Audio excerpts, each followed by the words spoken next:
Rubrique. Une femme dans un monde d'hommes.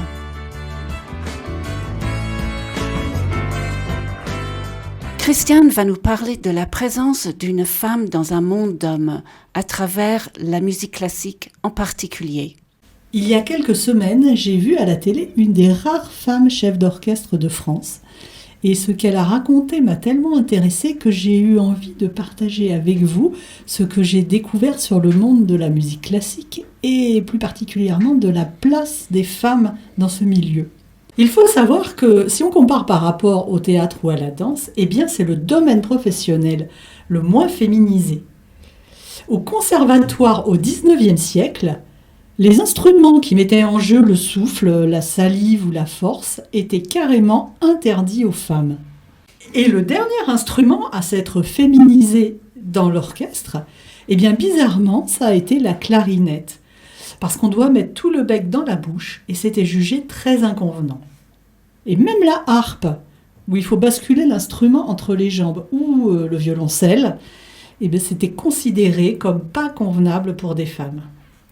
Si bien que encore dans les années 70, quasiment aucune femme n'exerçait dans un orchestre permanent professionnel.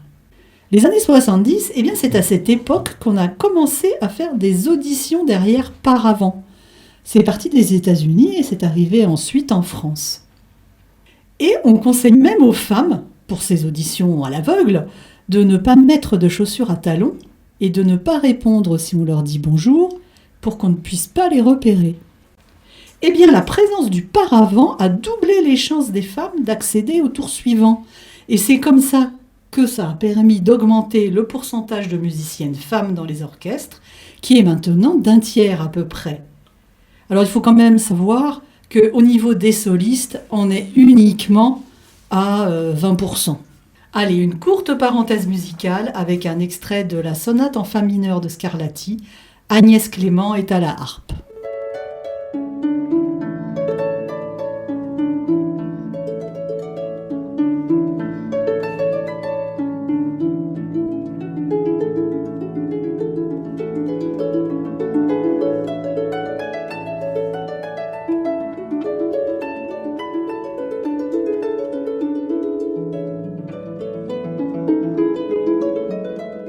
Mais au niveau de l'orchestre, il n'y a pas que les instruments. Et oui, il y a aussi le chef d'orchestre.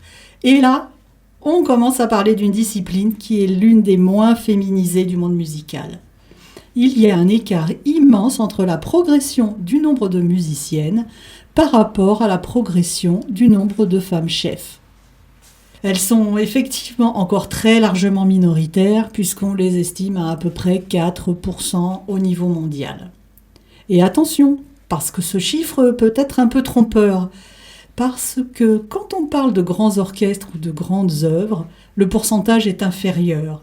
C'est plutôt au niveau des petits ensembles qu'on va rencontrer le plus de femmes. Alors les mentalités évoluent, mais c'est encore bien difficile. Et c'est vrai que dans l'histoire de la musique classique, les femmes ne dirigeaient pas les orchestres. On a quand même quelques exemples, comme Jeanne Poulet, qui est devenue la première femme chef d'orchestre en France en 1930, sous le nom de Jeanne Évrard. Mais elle va diriger uniquement des orchestres 100% féminins et un orchestre qu'elle a dû elle-même créer. Aux États-Unis, il y a eu Emma Roberto Steiner, une pianiste virtuose et une compositrice, et chef d'orchestre donc, qui a dirigé ses propres œuvres à la fin du XIXe siècle. Plus récemment, on peut citer Claire Gibault, Marine Alsop ou Emmanuel Haïm.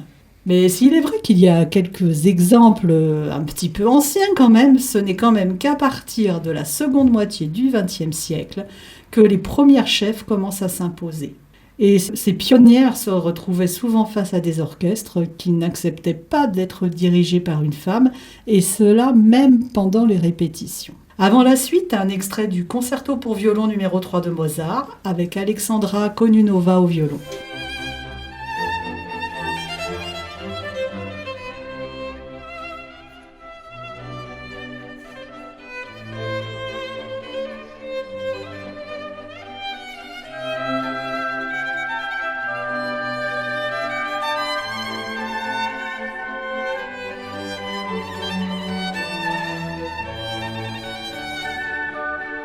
Ah, comme vous l'avez compris, le domaine des chefs d'orchestre, c'est un domaine où les femmes vont aussi rencontrer le fameux plafond de verre, ce plafond, cette limite que les femmes n'arrivent pas à passer, et pour les raisons que l'on rencontre trop souvent dès que des femmes essayent d'accéder à des postes à responsabilité. On va déjà avoir une forte prédominance masculine chez les décideurs, et certainement aussi un problème générationnel. Des chefs ou des directeurs d'institutions d'un certain âge ne vont pas mettre sur un même pied d'égalité les chefs hommes et les chefs femmes. Par manque d'habitude, par fierté masculine ou par jalousie.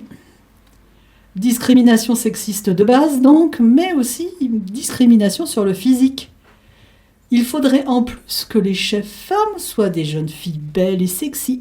Et puis on a le poids des stéréotypes. Le charisme et l'autorité sont considérés comme typiquement masculins. Est-ce qu'une femme va avoir assez de force physique ou mentale pour diriger un orchestre ? Encore très récemment, et alors vraiment très récemment puisque je vous parle de 2018, un chef a déclaré qu'être chef et femme était une contradiction biologique. Et la raison ?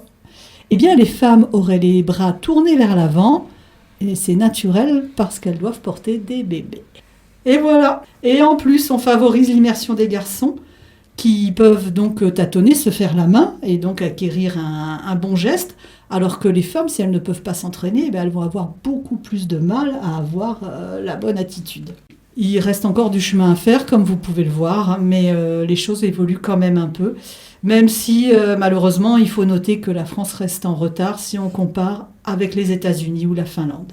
Nous allons maintenant faire un zoom sur une chef d'orchestre française, mais avant une parenthèse musicale avec un extrait du concerto pour piano de Chopin. La soliste est Martha Argerich.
Nous sommes de retour dans la chronique Une femme dans un monde d'hommes et nous allons maintenant faire un zoom sur Claire Gibault.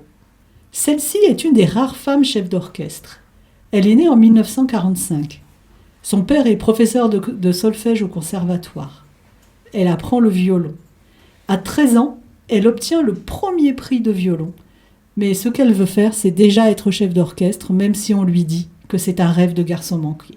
Une petite séquence musicale avec un extrait du concerto pour violon de Tchaïkovski, interprété par Sarah Nemtanu.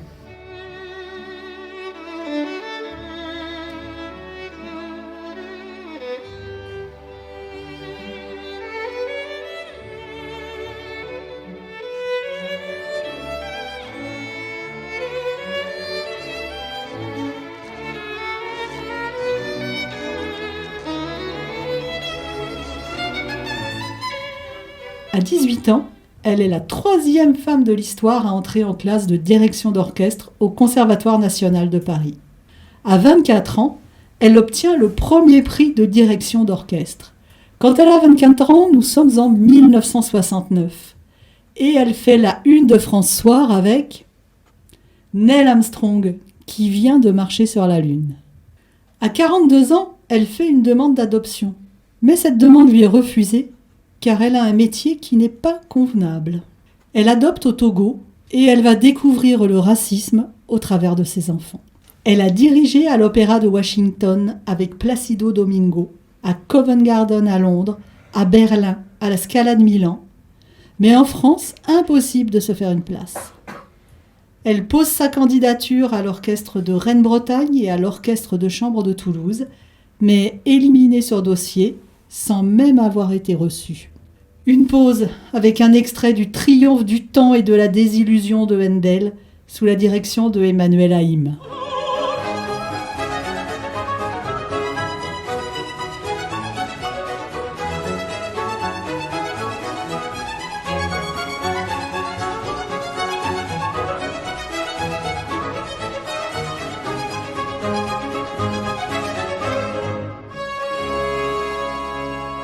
En 2010, Claire Gibault fonde son propre orchestre, le Paris Mozart Orchestra, sans financement public, uniquement avec l'aide de fondations familiales ou d'entreprises.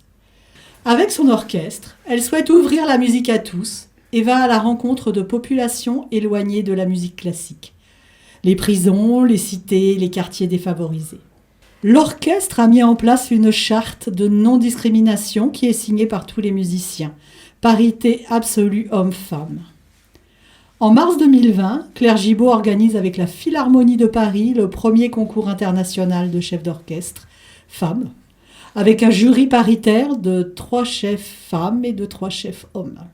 Actuellement, aucune femme n'est directrice d'un orchestre permanent en France. Mais il va enfin y en avoir une première en septembre 2020 à Avignon. Toutes les autres, comme Claire Gibault, ont dû créer leur propre ensemble. Claire Gibault a maintenant 74 ans. Elle continue à monter des projets et elle se bat contre toute forme de discrimination. Je crois que c'est un bon exemple pour Génération. Nous allons clôturer cette rubrique avec la symphonie numéro 5 de Beethoven, Allegro, dirigée par Claire Gibault.